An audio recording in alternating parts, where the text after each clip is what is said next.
அன்பான இறைமக்களே, இன்று Bible reading பிளானின் 252வது நாள். இன்று நாம் சீராக் அதிகாரம் 25 முதல் 28 வரை வாசித்து அறிய இருக்கிறோம். சீராக் அதிகாரம் 25. இனியவை 3, என்னா 3. என் மனதிற்கு பிடித்தவை 3. அவை ஆண்டவர் முன்னும் மனிதர் முன்னும் அழகுள்ளவை. அவை உடன்பிறப்புகளிடையே காணப்படும் ஒற்றுமை, அடுத்திருப்பாரோடு ஏற்படும் நட்பு, தங்களுக்குள் ஒன்றி வாழும் கணவன் மனைவியர். 3 வகை மனிதரை நான் வெறுக்கிறேன், அவர்களின் வாழ்வை நான் பெரிதும் அருவருக்கிறேன். அவர்கள் இருமாப்பு கொண்ட ஏழைகள், பொய் சொல்லும் செல்வர், கூடா ஒழுக்கத்தில் ஈடுபடும் அறிவற்ற முதியோர். உன் இளமையில் நீ எதையும் சேமித்து வைக்காவிடில் முதுமையில் எதை காண்பாய்? தீர்ப்பு வழங்குவது நரைதிரை வளர்ந்தோருக்கு ஏற்றது, அறிவுரை கூறுவது பெரியவர்களுக்கு தக்கது. முதியோருக்கு ஞானமும் மாண்புடையோருக்கு சிந்தனையும் அறிவுரையும் எத்தனை சிறந்தவை. பரந்த பட்டறிவே முதியோருக்கு மணிமுடி, ஆண்டவருக்கு அஞ்சுவதே அவர்களுக்கு மாட்சி. பேறு பெற்றோர் என நான் கருதுவோர் 9 வகைப்படுவர். 10ஆம் வகையினரை பற்றியும் என் நாவால் எடுத்துரைப்பேன். அவர்கள் தங்கள் பிள்ளைகளில் மகிழ்ச்சியுறும் பெற்றோர், தங்கள் பகைவரின் வீழ்ச்சியை காண வாழ்வோர், அறிவு கூர்மை கொண்ட மனைவியருடன் வாழும் கணவர்கள், நாவால் தவறாதோர், தங்களை விட தாழ்ந்தோருக்கு பணிவிடை செய்யாதோர், அறிவு திறனை கண்டடைந்தோர், செவிசாய்ப்போரிடம் பேசுவோர், ஞானத்தை கண்டுகொண்டோர் எத்துணை மேலானவர்கள். ஆயினும் ஆண்டவருக்கு அஞ்சுவோரை விட சிறந்தவர்கள் எவரும் இல்லை. ஆண்டவருக்கு அஞ்சுதல் எல்லாவற்றையும் விட மேலானது, அதனை பெற்றவருக்கு ஈடு இணை ஏது? ஆண்டவருக்கு அஞ்சுதலே அவரை அன்பு செய்வதன் தொடக்கம், பற்றுறுதியே அவரை பற்றி கொள்வதன் தொடக்கம்.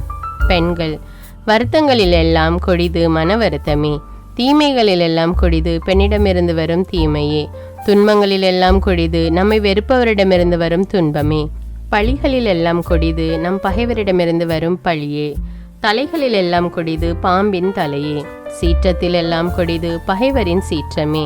கெட்ட மனைவியுடன் வாழ்வதை விட சிங்கத்துடனும் அரக்க பாம்புடனும் வாழ்வது மேல். பெண்ணின் கெட்ட நடத்தை அவளது தோற்றத்தை மாற்றுகிறது, கரடியின் முகத்தை போன்று அவளது முகத்தை வேறுபடுத்துகிறது. அவளுடைய கணவர் அடுத்தவர்களுடன் அமரும்போது அவர்கள் சொல்வதை கேட்டு கடுமையாக பெருமூச்சு விடுவார். பெண்ணின் தீச்செயலுக்கு முன் மற்ற எல்லாமே சிறிது. பாவிகளுடைய கேட்டுக்கு அவள் ஆளாகட்டும், மணல் மேட்டில் முதியவரால் ஏற முடியாது. வாயாடி மனைவியுடன் அமைதியான கணவர் வாழ முடியாது. மங்கையரின் அழகினில் மயங்கி விடாதே, பெண்கள் மீது இச்சை கொள்ளாதே. தன் மனைவியின் ஆதரவில் வாழ்க்கை நடத்தும் கணவர் அவளுடைய சினத்துக்கும் செருக்குக்கும் ஆளாகி பெருமிகழ்ச்சி அடைவார். சொர்வுற்ற மனம், வாட்டமான முகம், உடைந்த உள்ளம் ஆகியவை கெட்ட மனைவியினால் வருகின்றன.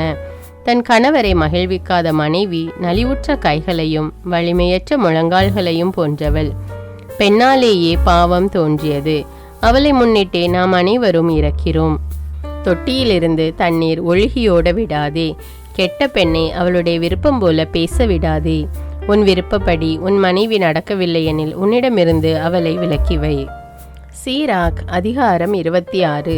துணிவுள்ள மனைவியை அடைந்த கணவன் பேறு பெற்றவன், அவனுடைய வாழ்நாளின் எண்ணிக்கை 2 மடங்காகும். பற்றுள்ள மனைவி தன் கணவரை மகிழ்விக்கிறாள், அவன் தன் வாழ்நாள் முழுவதும் அமைதியாக கழிப்பான். நல்ல மனைவியே ஒருவனுக்கு கிடைக்கும் நல்ல சொத்து. ஆண்டவருக்கு அஞ்சி நடப்போர் பெரும் செல்வங்களுள் ஒன்றாக அவளும் அருளப்படுவாள். செல்வனாகவோ ஏழையாகவோ இருந்தாலும் அத்தகையவன் உள்ளம் மகிழ்ந்திருக்கும், எக்காலத்திலும் அவனது முகம் மலர்ந்திருக்கும்.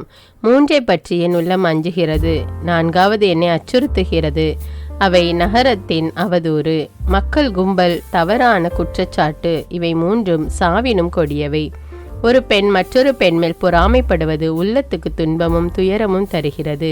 வெடுக்கென்று பேசும் நாவை கொண்டவளை எல்லோரும் உணர்ந்து கொள்வர். கெட்ட மனைவி எருதுகள் பூட்டிய பொருந்தான் நுகத்தடி போன்றவள், அவளை அடக்குகிறவன் தேலை பிடித்தவன் போன்றவன். குடிவெறியில் உள்ள மனைவி கடுஞ்சினத்தை தூண்டி விடுவாள், அவள் தன் வெட்கத்தை மறைக்க மாட்டாள். கற்பிழந்த பெண்ணை அவளுடைய கண்வெட்டுகளாலும் கனிமைகளாலும் அறிந்து கொள்ளலாம். அடக்கமற்ற மகளை கண்டிப்புக்குள் வைத்திரு, இல்லையேல் அவள் கண்டிப்பு தளர்ந்து நிலையை உணர்ந்து அதை தனக்கென பயன்படுத்தி கொள்வாள். நாணமற்ற அவளுடைய கண்களை பற்றி எச்சரிக்கையாயிரு, இல்லையேல் அவள் உன்னை இழிவுபடுத்தும் போது வியப்படையாதே. தாகம் கொண்ட வழிப்போக்கனை போன்று அவள் தன் வாயை திறப்பாள், தனக்கு அருகில் இருக்கும் எந்த தண்ணீரையும் பருகுவாள். ஒவ்வொரு கூடாரத்தின் முளைக்குச்சிக்கும் முன்னும் அமர்வாள். எல்லா அம்புகளுக்கும் தம் தூணியை திறப்பாள். ஒரு மனைவியிடம் விளங்கும் நன்னயம் அவள் கணவனை மகிழ்விக்கும். அவளிடம் காணப்படும் அறிவாற்றல் அவன் எலும்புகளுக்கு வலுவூட்டும். அமைதியான மனைவி ஆண்டவர் அளித்த கொடை. நற்பயிற்சி பெற்றவளுக்கு ஈடானது ஏதும் இல்லை. அடக்கமுள்ள மனைவியின் அழகே அழகு. கற்புள்ளவளுக்கு ஈடு இணை எதுவும் இல்லை. ஒழுங்கமைதி உடைய இல்லத்தில் விளங்கும் நல்ல மனைவியின் அழகு ஆண்டவர் உரையும் உயர்வானில் எழும் கதிரவனை போன்றது. தக்க பருவத்தில் மெளிரும். அவளது அழகிய முகம் தூய விளக்கு தண்டின் மேல் ஒளிரும் விளக்கு போன்றது. உறுதியான அடிகளின் மேல் அமைந்த அவளுடைய அழகான கால்கள் வெள்ளி தளத்தின் மேல் நிற்கும் பொன் தூண்களை போன்றவை. குழந்தாய், உன் இளமை பொலிவை தீங்கின்றி காப்பாற்று.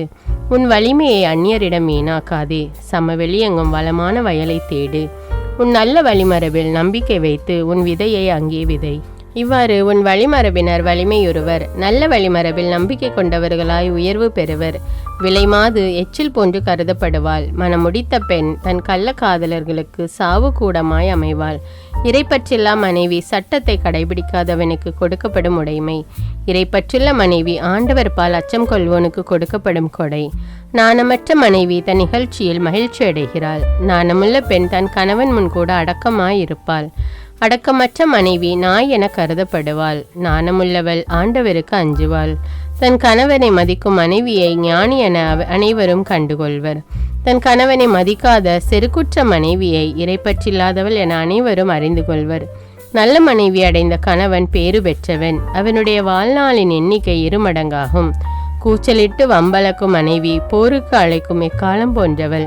இத்தகைய மனைவி அடைந்தவன் போர்க்குழப்பத்தின் நடுவே தன் வாழ்நாளை கழிப்பான். வருத்தும் காட்சிகள். 2 வகையினரை பற்றிய உள்ளம் வருந்தியது. 3ஆம் வகையினரின் சீற்றத்தை கிளறினர். அவர்கள் வறுமையில் வாடும் போர் வீரர், இகழப்படும் அறிவாளிகள், நன்னெறியை விட்டு பாவத்துக்கு திரும்புவோர். மேற்கூறியோரை வீழ்த்தும்படி ஆண்டவர் வாழ ஏற்பாடு செய்வார். வாணிகம். தவறுகளை தவிர்ப்பது வணிகருக்கு அரிது. விற்பனையாளருக்கு பாவங்களை விளக்குவது அரிது. சீராக் அதிகாரம் 27. வருவாயை பெருக்குவதற்காக பலர் பாவம் புரிகின்றனர். செல்வத்திற்காக அலைவோர் தங்கள் கண்களை திருப்பிக் கொள்கின்றனர். கற்களுக்கு இடையே உள்ள துளையில் முளை அடிக்கப்படுகிறது.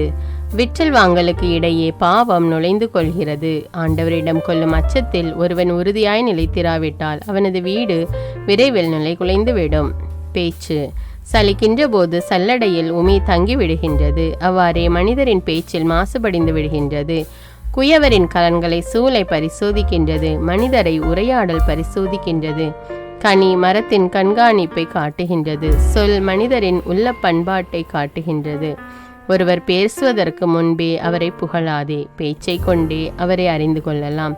நீதி நெறியை பின்பற்றி நடந்தால் அதனை அடைந்து கொள்வாய். மாட்சிமிகு நீண்ட ஆடையாக அதனை அணிந்து கொள்வாய். பறவைகள் தம்முடைய இனத்தோடு தங்குகின்றன. உண்மை அதனை கடைபிடிப்போரிடம் குடிகொள்ளும்.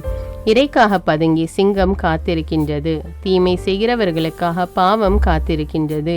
இறைப்பற்றுள்ளோரின் பேச்சு எப்போதும் ஞானம் உள்ளது. அறிவியலிகள் நிலவு போல மாறுபடுவர். அறிவியலிகள் நடுவில் காலத்தை வீணாக்காதே. அறிவாளிகள் நடுவில் நிலைத்து நில். மூடரின் உரை வெறுக்கத்தக்கது. அவர்களின் சிரிப்பு பாவத்தை தூண்ட வல்லது. அடிக்கடி ஆணையிடுவோரின் பேச்சு மெய் சிலிர்க்க செய்கின்றது. அவர்களின் வாய் சண்டை நம் காதுகளை மூட செய்கின்றது. சிறு குற்றோரின் வாய் சண்டை கொலைக்கு இட்டு செல்லும். அவர்களின் வசை மொழி கேட்பது வருத்தத்திற்கு உரியது. இரகசியங்களை வெளிப்படுத்துதல். இரகசியங்களை வெளிப்படுத்துவோர் பிறருடைய நம்பிக்கையை இழக்கின்றனர். ஆருயிர் நண்பர்களை அவர்கள் அடைய மாட்டார்கள். நண்பருக்கு அன்பு காட்டு. அவர்கள் மீது நம்பிக்கை வை. அவர்களின் இரகசியங்களை நீ வெளிப்படுத்திவிட்டால் அவர்கள் பின் செல்லாதே. ஏனெனில் ஒருவர் இன்னொருவரை கொலை செய்வதை போன்று நீ அடுத்திருப்பவரின் நட்பை கொன்றுவிட்டாய். உன் கையில் இருந்த பறவையை நழுவ விட்டது போல் அடுத்திருப்பவரை போக விட்டு விட்டாய். இனி நீ அவரை பிடிக்க மாட்டாய். அவரை தொடர்ந்து செல்லாதே. ஏனெனில் அவர் தொலைவில் சென்று விட்டார்.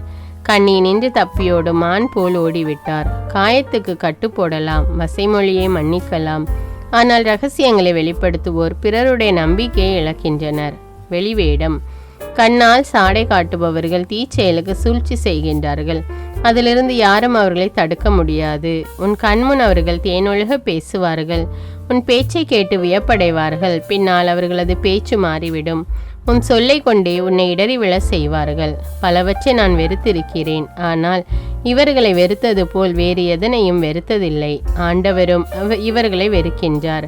கல்லை மேலே எறிவோர் அதை தம் தலைமேலேயே எரிந்து கொள்கின்றனர். நம்பிக்கை கேடு எனும் அடி காயங்களை புதுப்பிக்கும். குழி தோண்டுவோர் அதிலேயே விழுவர், கண்ணி வைப்போர் அதிலேயே பிடிபடுவர். தீமை செய்வோரை தீமை திருப்பி தாக்கும். அது எங்கிருந்து வருகிறது என அவர்களுக்கே தெரியாது. ஏளனமும் பழிச்சொல்லும் செருக்குற்றோருக்கு உரியவை. பழிக்கு பழி அவர்களுக்காக சிங்கத்தை போல் பதுங்கி காத்திருக்கிறது. இறைப்பற்றுள்ளோரின் வீழ்ச்சியில் மகிழ்வோர் கண்ணியில் பிடியில் சிக்குவர். அவர்கள் இறக்கும் முன் துயரமே அவர்களை கொன்றுவிடும். சீற்றம் வெகுளி சினம் ஆகிய இரண்டும் வெறுப்புக்குரியவை. பாவிகள் இவற்றை பற்றி கொள்கின்றார்கள். சீராக் அதிகாரம் 28. பழி வாங்குவோர் ஆண்டவரிடமிருந்து பழிக்கு பழியே பெறுவர். ஆண்டவர் அவர்களுடைய பாவங்களை திண்ணமாய் நினைவில் வைத்திருப்பார். உனக்கு அடுத்திருப்பவர் செய்த அநீதியை மன்னித்துவிடு. அவ்வாறெனில் நீ மன்றாடும் போது உன் பாவங்கள் மன்னிக்கப்படும். மனிதர் மனிதர் மீது சினங்கொள்கின்றனர். அவ்வாறு இருக்க ஆண்டவர் தங்களுக்கு நலம் அளிப்பார் என எவ்வாறு எதிர்பார்க்க முடியும்? மனிதர் தம் போன்ற மனிதருக்கு இரக்கம் காட்டுவதில்லை. அப்போது அவர்கள் தம் பாவ மன்னிப்புக்காக எப்படி மன்றாட முடியும்? அழியும் தன்மை கொண்ட மனிதர் வெகுளியை வளர்க்கின்றனர். அவ்வாறாயின் யார் அவர்களுடைய பாவங்களுக்கு கழுவாய் தேட முடியும்? உன் முடிவை நினைத்துப்பார், பகைமையை அகற்று, அழிவையும் சாவையும் நினைத்துப்பார். கட்டளைகளில் நிலைத்திரு, கட்டளைகளை நினைவில் கொள், அடுத்தவர் மீது சினங்கொள்ளாதே. உன்னத இறைவனின் உடன்படிக்கையை கருத்தில் வை, குற்றங்களை பொருட்படுத்தாதே. பூசலை தவிர்த்திடு, உன் பாவங்கள் குறையும். சீற்றங்கொள்வோர் சண்டையை மூட்டி விடுகின்றனர். பாவிகள் நட்பை கலைக்கிறார்கள். அமைதியாயிருப்போரிடையே பிணக்கை விதைக்கிறார்கள். விறகின் தன்மைக்கு ஏற்ப நெருப்பு பற்றி எரியும், பூசலின் கடுமைக்கு ஏற்ப அது பற்றி எரியும். மனிதரின் வலிமையை வெறுத்து அவர்களின் சீற்றம் அமையும். அவர்களின் செல்வத்தை பொறுத்து அவர்களது சினம் பெருகும். திடீர் வாக்குவாதம் நெருப்பை மூட்டுகிறது. திடீர் பூசல் கொலைக்கு இட்டு செல்கிறது. ஊதும் போது தீப்பொறி கொழுந்துவிட்டு எரிகிறது. அதன் மீது துப்பும் போது அது அணைந்து போகிறது. இந்த இரு விளைவுகளும் உன் வாயினின்றே புறப்படுகின்றன. புறங்கூறுவோரையும் இரட்டை நாக்கு கொண்டோரையும் சபி. அமைதியில் வாழ்ந்த பலரை அவர்கள் அழித்து விட்டார்கள். மூன்றாவது நாக்கு பலரை நிலைகுலைய செய்தது. அவர்களை நாடு விட்டு நாடு துரத்தி அடித்தது. அரண்கொண்ட நகர்களை தகர்த்தெறிந்தது. பெரியோர்களின் வீடுகளை தரைமட்டமாக்கியது. மூன்றாவது நாக்கு பற்றுள்ள மனைவியரையும் வெளியில் துரத்தியது.